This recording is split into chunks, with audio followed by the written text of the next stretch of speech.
नमस्कार विद्यार्थी मित्रांनो, आपण सॉलिड स्टेटबद्दल चॅप्टर चालू केलेलं आहे आणि त्याचे 10 लेक्चर जवळपास आपण घेतलेले आहेत. तर पाठीमागच्या लेक्चरपासून आपण डिफेक्ट हा एक पॉईंट चालू केला होता व या चॅप्टरमधले साधारणतः 3 पॉईंट अजून शिल्लक राहिलेले आहेत. एक आहे डिफेक्ट, दुसरा आहे मॅग्नेटिक प्रॉपर्टी आणि तिसरा आहे कंडक्शन प्रॉपर्टी ऑफ सॉलिड्स. तर याच्यामधलं डिफेक्ट्स आपण थोडक्यात जे पाठीमागं घेतलेलं आहे पाठीमागच्या लेक्चरला ते एकदा रिवाईज करू आणि मग पुढचे उरलेले डिफेक्ट कंटिन्यू करू. तर actually defects is a irregular in arrangement of पार्टिकलच्या अरेंजमेंटमध्ये जर इरेग्युलरिटीज असेल तर त्याला आपण डिफेक्ट असं म्हणतो. हे डिफेक्ट साधारणतः 3 टाईपचे असतात. मेन डिफेक्ट एक आहे तो point defect, then line defect and then plane defect. Out of these 3 defects in this standard we are going to study only a point defect. फक्त आपण पॉईंट डिफेक्ट या चॅप्टरमध्ये पाहणार आहोत. तर point defect is again classify into 3 categories, that is stoichiometric point defect, impurity point defect and a non stoichiometric point defect. याच्यामधले पहिले 2 point आपण कव्हर केलेले आहेत पाठीमागच्या लेक्चरला.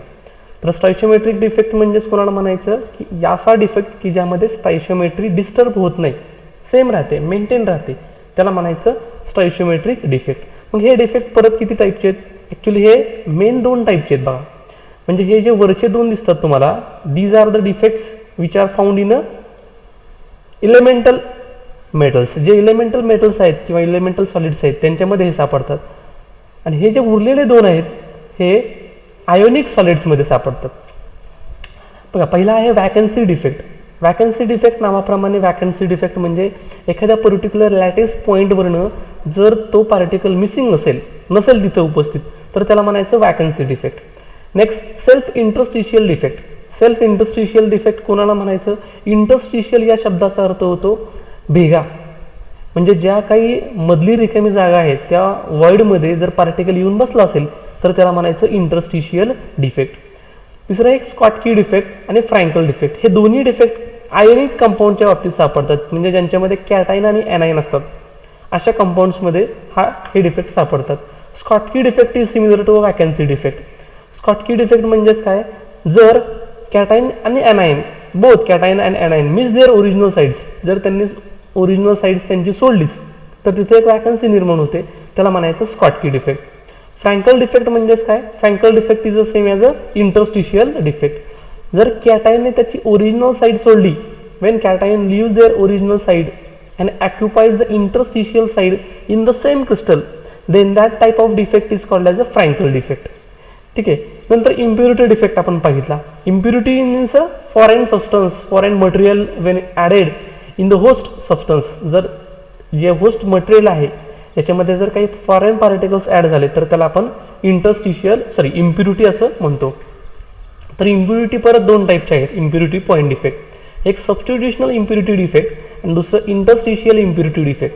सबस्टिट्युशनल इम्प्युरिटी डिफेक्ट कुणाला म्हणायचं? सबस्टिट्यूट याचा अर्थ त्याने होस्ट पार्टिकलला इम्प्युरिटी पार्टिकलने जर सबस्टिट्यूट केलं असेल तर त्याला म्हणायचं substitutional impurity defect. For example bronze. याच्यामध्ये ब्रांझमध्ये काय झालं होतं? कॉपरचे जे काही एलिमेंट्स आहेत, some of the copper elements are get replaced, substitute completely by an zinc atoms और zinc element. This is the substitutional impurity defect. Interstitial impurity defect in the sense impurity is added in the host material and that impurity particles are occupied the interstitial sides. They are not going to replace the host elements. ते host element ला replace करत नाहीत की जिथं जागा available मिळेल त्या जागेमध्ये जाऊन ते बसतात. त्यांना म्हणायचं interstitial impurity defect. So for example स्टीलमध्ये iron is the host elements. In that iron, when you add a carbon as an impurity element, these carbon atoms occupies the interstitial side. हे interstitial side carbon atom occupy करतात. आता उरलेले जे काही एक defect आपल्याला हे तो म्हणजे नॉन स्टायशियोमेट्रिक डिफेक्ट. हे आपण पाठीमागच्या लेक्चरला घेतलेले आहेत. कोणते कोणते? पहिले 2 स्टायशियोमेट्रिक डिफेक्ट, इम्प्युरिटी पॉईंट डिफेक्ट आणि आता आपण या लेक्चरला नॉन स्टायशियोमेट्रिक डिफेक्ट चालू करणार आहोत. सो नॉन स्टायशियोमेट्रिक डिफेक्ट म्हणजे नावातच सांगितलेले अशा defects in which the stoichiometry of substance is disturb. Stoichiometry of substance is not maintain. त्या कंपाऊंडची स्टॉइशियोमेट्री मेंटेन झालेली नसते आता ही स्टॉइशियोमेट्री मेंटेन म्हणजेच काय आहे, फॉर एक्झाम्पल NaCl, समजा हा एक कंपाऊंड आहे NaCl, याच्यामध्ये जर रेशो घेतला तुम्ही, Na किती घेतणार आहे कन्सिडर करणार, Na इज 1 आणि Cl पण किती आला 1. So this is the stoichiometry and that stoichiometry is balance in stoichiometric defect. इथे काही डिस्टर्ब वगैरे होत नाही. उदाहरणार्थ second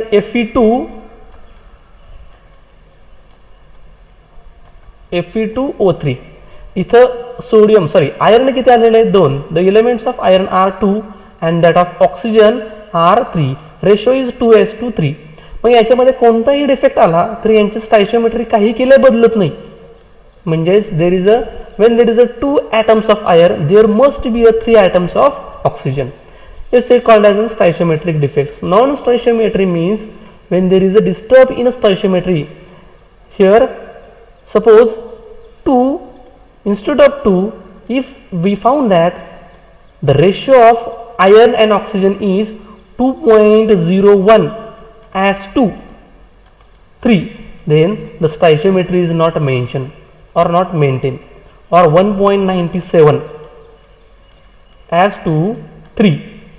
In this case the stoichiometry is not mentioned किंवा मेंटेन. या केसमध्ये स्टॉइशियोमेट्री मेंटेन होत नाही. म्हणजे स्टॉइशियोमेट्री म्हणजे तुम्हाला कळलं असेल, स्टॉइशियोमेट्री म्हणजे जो रेशो आहे नंबर ऑफ ॲटमचा रेशो इन पर्टिक्युलर कंपाऊंड, तो रेशो कमी जास्त होतो, तो रेशो चेंज होतो, त्याला म्हणायचं नॉन स्टॉइशियोमेट्रिक डिफेक्ट. आता हे नॉन स्टॉइशियोमेट्रिक डिफेक्ट परत 2 टाईपचे आहेत. एक पहिला आहे मेटल डेफिशियन्सी डिफेक्ट. नावाप्रमाणेच मेटल डेफिशियन्सी म्हणजे कमतरता, उणीव. ती उणीव निर्माण होते किंवा कमतरता निर्माण होते, म्हणजे मेटलचे जे आयन्स असायला हवेत तेवढे आयन्स येत नाहीत, त्याला म्हणायचं मेटल डेफिशियन्सी डिफेक्ट.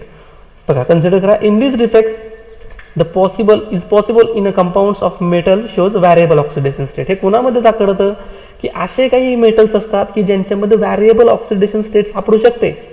उदाहरणार्थ आपण हे ऑक्सिडेशन स्टेटमध्ये पाहिलं होतं बघा, सोडियम जर घेतला तो sodium is found in a single oxidation state that is Na.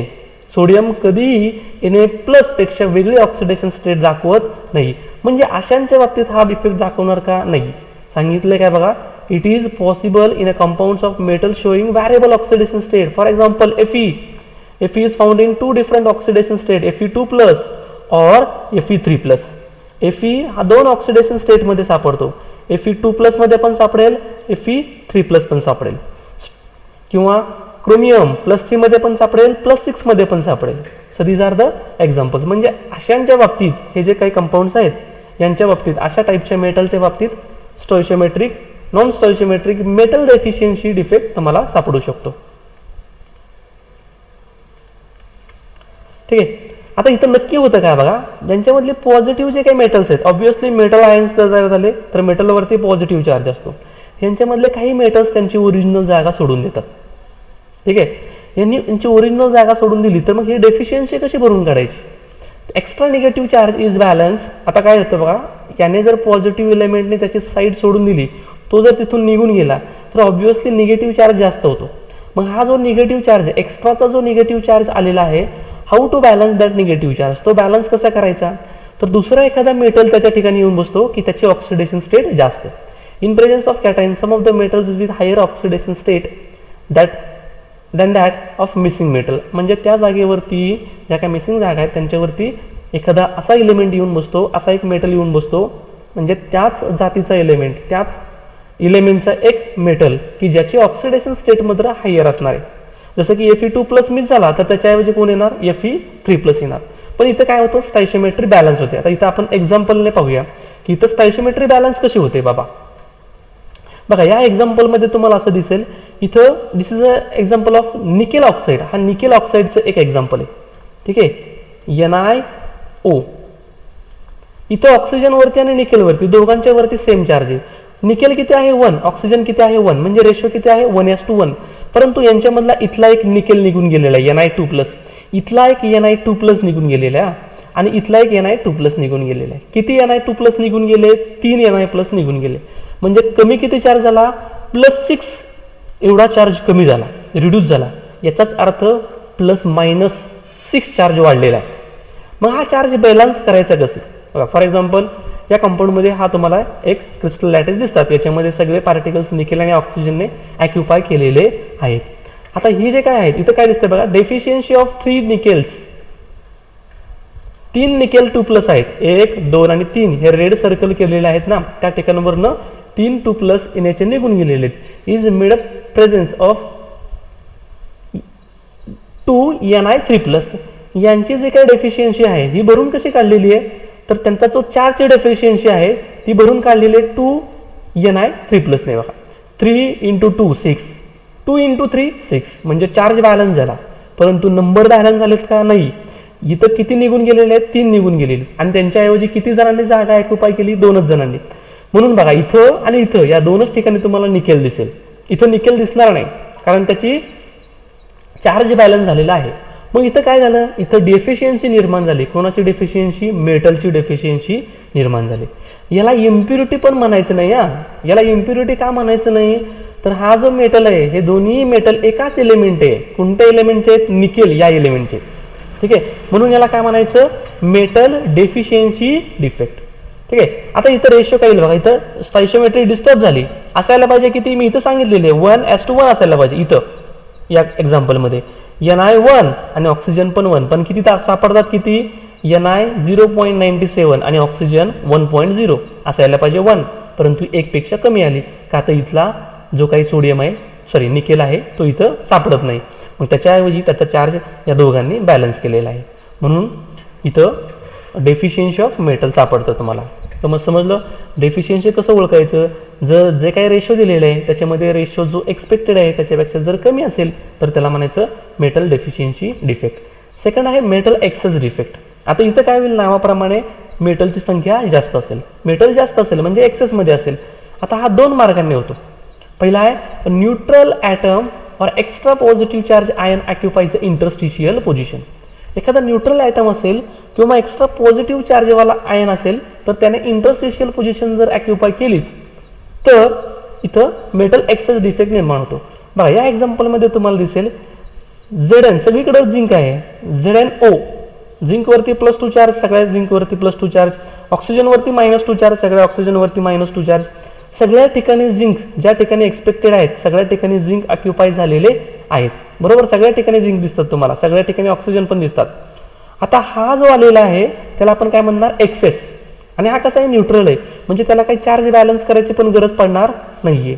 या टाईपचं आहे, हे इंटरस्टिशियल पोझिशन त्यांनी ऑक्युपाय केली. म्हणजे इथं जे काही झिंक तुम्हाला दिसतात यांच्या संख्येपेक्षा काहीतरी संख्या झिंकची जास्त आलेली, हे ऑक्सिजनपेक्षा जास्त आहे. असायला पाहिजे 1.1, पण ही ॲक्च्युली येताना काय असणार आहे, 1 पेक्षाही जास्त असणार आहे. 1:1 असायला पाहिजे, पण त्यापेक्षा ती जास्त येणार. So in presence of zinc ZnO presence in 2 way metal excess defect. In a first case इथं पण 2 टाईपचे परत डिफेक्ट तुम्हाला दाखवतात. पहिल्या केसमध्ये काय झालं, ZnO लॅटिस एक झिंकचा एलिमेंट आलेला आहे आणि एक न्यूट्रल एलिमेंट येऊन तो इंटरस्टिशियल पोझिशनला बसलेला आहे. हा तो इंटरस्टिशियल पोझिशनला येऊन बसलेला दिसतोय तो हा झाला एक्सेसमध्ये, म्हणून याला काय म्हणायचं, मेटल एक्सेस डिफेक्ट. समजलं. सेकंड दुसरा मार्ग असा आहे बघा, झिंक ऑक्साईडला जर तुम्ही हीट केलं तर याचं आयोनायझेशन होतं, याचं डिकम्पोजिशन होतं. बघा याचं डिकम्पोजिशन होतं. आता याचं आयोनायझेशन त्याच्याऐवजी डिकम्पोजिशन हा शब्द बेटर पडतो. आयन्स तयार होत नाहीत, त्यांच्यामधला एका आयनचं परत मॉलिक्युलर फॉर्ममध्ये तो जातो. खाली रिॲक्शन दिसते बघा तुम्हाला, झिंक ऑक्साईड जर तुम्ही या रिॲक्शनला हीट केलं तर तुम्हाला काय तयार होतं आहे, झिंकपासून झिंकचे आयन्स तयार झाले, ऑक्सिजनपासून एक ऑक्सिजनचा हाफ ऑक्सिजनचा मॉलिक्यूल तयार झाला, and that oxygen molecules is escape from the crystal structure, but the ions and electrons are trapped in the crystal structure. Trap in the sense तिथंच राहतात, त्यांना बाहेर जाता पडता येत नाही. जसं आपण कोरोनामध्ये आता सध्या काय झालं, घरामध्ये ट्रॅप झाले, आपल्याला बाहेर पडता येत नाही, तर त्याला म्हणायचं ट्रॅप. हे दोन्ही इथं ट्रॅप झालेले आहेत. पण तो ऑक्सिजन मात्र कसा आहे, गॅस आहे. It can be evolve from the neutral crystal structure, तिथून तो निघून जाईल न्यूट्रल फॉर्ममध्ये. मग इथं जो झिंक आलेला आहे आणि ऑक्सिजन, बघा ऑक्सिजन निघून गेला आणि झिंक तिथंच राहिला, म्हणजे झिंक प्लस आयन्स काय झाले, एक्सेस झाले, जे इथं काय झालेले, ट्रॅप झालेले. अलग लक्षात सगळ्यांच्या. इथं electron are also diffuse in the crystal structure through the interstitial sides. इथं इलेक्ट्रॉन्स पण तिथंच असतात, ते पण बाहेर जात नाही का, तर यांना काय करायचं आहे, या झिंकला न्यूट्रल ठेवायचं, नाहीतर तो वेड्यासारखा करेल ऑक्सिजन निघून गेला म्हणून. म्हणून हे न्यूट्रल इलेक्ट्रॉन्स काय करतात, या झिंकला न्यूट्रल करण्याचं काम करत असतात. जसं की या फिगरमध्ये दिसतंय बघा, एक झिंक आलेला आहे इथं आणि यांच्यामधला एक ऑक्सिजन आणि इथं एक ऑक्सिजन. ऑक्सिजनच्या तुलनेमध्ये झिंकची संख्या ही जास्त दिसते. याला म्हणायचं मेटल एक्सेस डिफेक्ट. नेक्स्ट आहे बाय आयन वॅकन्सीज. ॲनायन वॅकन्सीज म्हणजे ॲनायनच्या वॅकन्सीज निर्माण झाल्या, म्हणजे निगेटिव्ह चार्जवाल्या वॅकन्सी झाल्या. तर कोणाचा चार्ज म्हणजे कोणाची संख्या वाढली, पॉझिटिव्हवाल्यांची संख्या ऑब्व्हियसली वाढली. त्याला आपण काय म्हणतो, कॅटायन. कॅटायन कोण असतात, मेटल्स असतात. यांच्यामध्ये एक स्पेशल प्रॉपर्टी आहे. हा जर इफेक्ट तुम्हाला कुठं सापडत असेल तर या इफेक्टमुळं त्या क्रिस्टल्सला कलर येतात. ठीक आहे, कलर निर्माण होतं त्या डिफेक्टमुळं. फॉर एक्झाम्पल जर सोडियम क्लोराईड तुम्ही घेतलं, हा सोडियम क्लोराईडचे क्रिस्टल्स सोडियम ॲटमच्या वेपर्समध्ये, सोडियमचे जे धातू आहेत त्याच्या वेपर्समध्ये जर याला ठेवलं, ठीक आहे, त्याला जर थोडंसं हीट केलं त्या ॲटमॉस्फिअरमध्ये, तर जे काही सोडियम मेटल्स आहेत सरफेसवरती, तर सरफेसवरती सोडियम मेटल्स डिपॉझिट होतात ॲटमॉस्फिअरमधले. हे डिपॉझिट झाले की हे अट्रॅक्ट करतात कुणाला, Cl मायनसला. म्हणजे Cl minus get diffuse to the crystal surface creating the vacancies as डेकोरल साईज. आपलं काय पॉईंट आहे बघा, एनायन वॅकन्सीज. इथं एनायन कोण आहे, Cl मायनस. ज्या क्षणाला सोडियम सरफेसवरती येऊन बसेल, समजा हे क्रिस्टल स्ट्रक्चर आहे, याच्या सरफेसवरती इकडे जर सोडियम मेटल डिपॉझिट झाला तर या क्रिस्टलमध्ये जो Cl मायनस आहे हा Cl मायनस वरती डिफ्यूज होतो इथं. आणि हो, हा कोणाच्या कॉन्टॅक्टमध्ये येतो, हा Na कॉन्टॅक्टमध्ये येतो. Na कॉन्टॅक्टमध्ये आला की इथली जी साईड आहे त्याची, ती साईड त्याने सोडून दिली, म्हणजे इथं व्हॅकन्सी निर्माण झाली. मग हा Cl परत Na बरोबर कंबाईन होतो आणि एक इलेक्ट्रॉन सोडून देतो, कारण याच्याकडे काय निगेटिव्ह चार्ज आहे आणि याच्याकडे निगेटिव्ह चार्ज नाही आहे. म्हणजे हा एक NaCl तयार झाल्यानंतर एक इलेक्ट्रॉन जो राहतो, तो शिल्लक राहिलेला इलेक्ट्रॉन त्याची जागा ऑक्युपाय करतो. कोणाची जागा, जी Clनी जागा सोडलेली आहे त्या जागेवरती हा एक इलेक्ट्रॉन येऊन बसतो. ॲक्च्युली हा इलेक्ट्रॉन आला म्हणूनच इथं कलर इम्पार्ट्स होतात बघा, एका इलेक्ट्रॉनमुळे. हा इलेक्ट्रॉन ट्रॅप होतो तिथं. This electrons released diffuse into the crystal and occupies the vacant side of an anion as shown in the figure. जसं डायग्राममध्ये दाखवलेलं आहे. याला एफ सेंटर्ड असंही म्हटलं जातं किंवा कलर सेंटर असं देखील म्हटलं जातं. बघा डायग्राममध्ये तुम्हाला दिसेल इथला एक ॲनायन निघून गेलेला आहे, पण त्या ॲनायनच्या ऐवजी कोण आलेलं आहे, एक निगेटिव्ह चार्जवाला इलेक्ट्रॉन आलेला आहे. म्हणजे इथं इलेक्ट्रिकल न्यूट्रलिटी मेंटेन केलेली आहे. आणि ते डिफेक्ट काय येणार, मग जो काही सोडियम आहे त्याची संख्या ऑब्व्हियसली जास्त असणार आणि क्लोरीनची संख्या कमी असणार. जर क्लोरीनची संख्या मी 1 म्हटलं तर सोडियमची संख्या 1 प्लस समथिंग असणार आहे. Something means x. येते का लक्षात? आणि ही संख्या जास्त आली, 1 असायला पाहिजे पण 1 पेक्षा जास्त आली, म्हणून याला काय म्हणायचं, मेटल एक्सेस इफेक्ट. की जो कशामुळे तयार झाला, की जो ॲनायन वॅकन्सीजमुळे तयार झाला. अलग लक्षात सगळ्यांच्या, म्हणून याला म्हणायचं metal deficiency defect. Next magnetic property. आपला पुढचा पॉईंट आहे प्रॉपर्टीज ऑफ सॉलिड मधला magnetic properties. Magnetic in the sense what is the effect of magnet on the solid. सॉलिडवरती मॅग्नेटचा काय इफेक्ट होतो, त्याच्या मॅग्नेटिक प्रॉपर्टीज कशा आहेत, ते अट्रॅक्ट होतात का रिपेल होतात, त्याला म्हणायचं मॅग्नेटिक प्रॉपर्टीज. थोडक्यात सांगतो, या मॅग्नेटिक प्रॉपर्टीज येतात का, तर जे सगळे इलेमेंट्स आहेत, कोणताही इलेमेंट घ्या, कोणताही कंपाऊंड घ्या, तर त्यामध्ये इलेक्ट्रॉन हा असतोच. ठीक आहे, मग हा इलेक्ट्रॉन एखाद्या ऑर्बिटलमध्ये, how many electrons are there in a single orbital, एखाद्या ऑर्बिटलमध्ये इलेक्ट्रॉनची संख्या किती असते, तर 2 असते, बरोबर ना.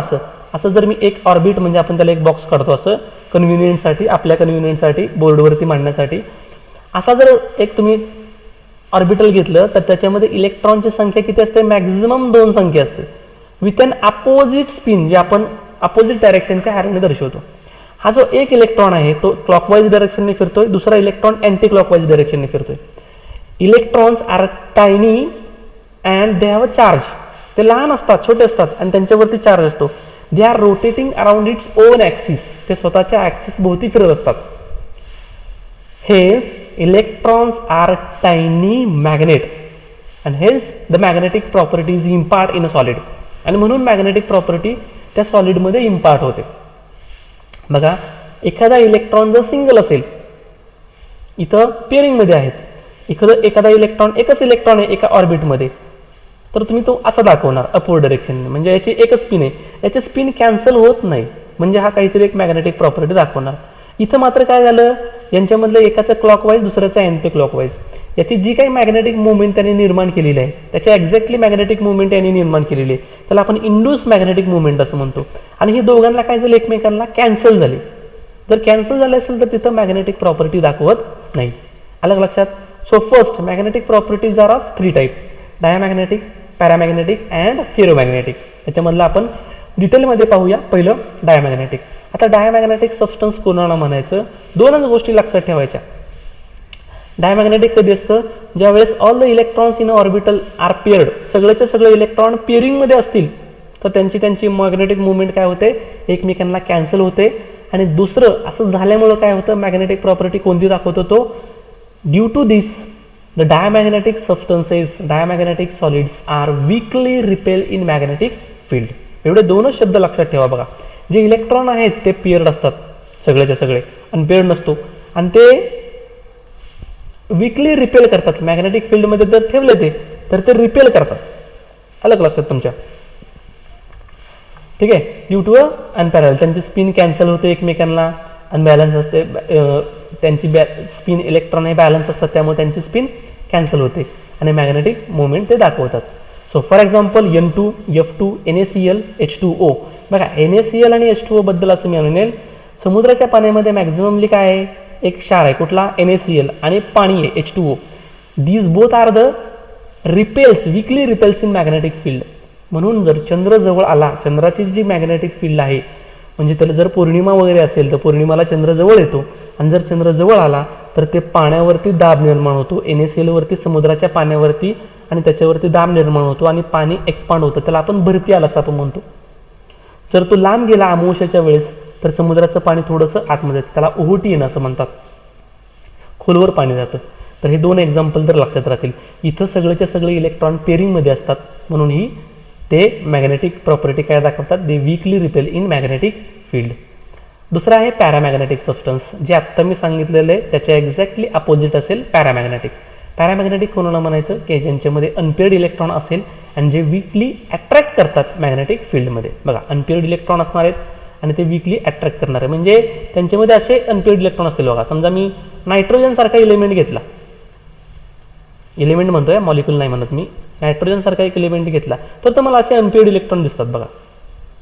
ठीक आहे. हे अनपेअर्ड इलेक्ट्रॉन्स आहेत म्हणून ते कसे आहेत, पॅरामॅग्नेटिक, म्हणजे ते वीकली अट्रॅक्ट करतात मॅग्नेटिक फील्डला. ठीक आहे. All these exhibits a magnetic in presence of magnetic field.